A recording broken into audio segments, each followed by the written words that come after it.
if your ideas have dried up, you probably don't need more effort or more output or to work harder.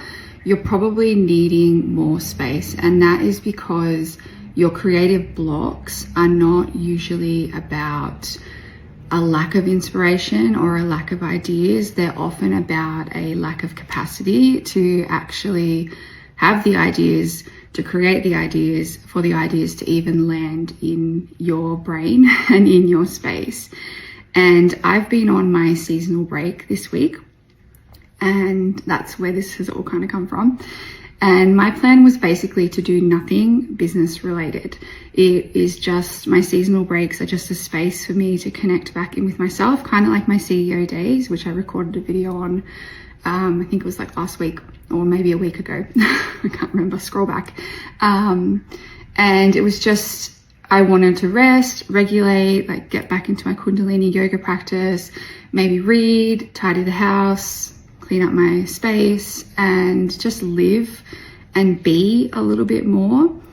And funnily enough, the more that I've rested and the more that I've taken space for myself, the more creative energy has come rushing back, and the more I can kind of do.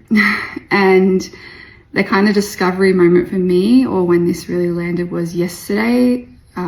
I was convinced that I didn't have the energy or clarity to build anything new. But I had a really great night's sleep. I went to bed super early, had time off screens, like my app blocks are running, and I woke up and built custom GPTs for my business. They're completely tailored to my brand, my tone, my links, everything that normally takes me hours. And they weren't even on my to-do list. And I had actually kind of created this whole story around that they were going to be way too hard to do, and it was going to be way too much learning for me at the moment, at this stage of my capacity.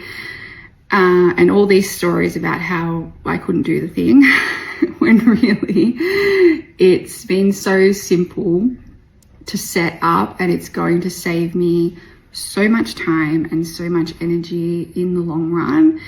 And I guess my point of telling you this whole story is that's what creative space does. It doesn't just give you rest, which, you know, I will tell you is so important. It gives you perspective and space to step back and get into your own flow and your own kind of energy again, so that those creative ideas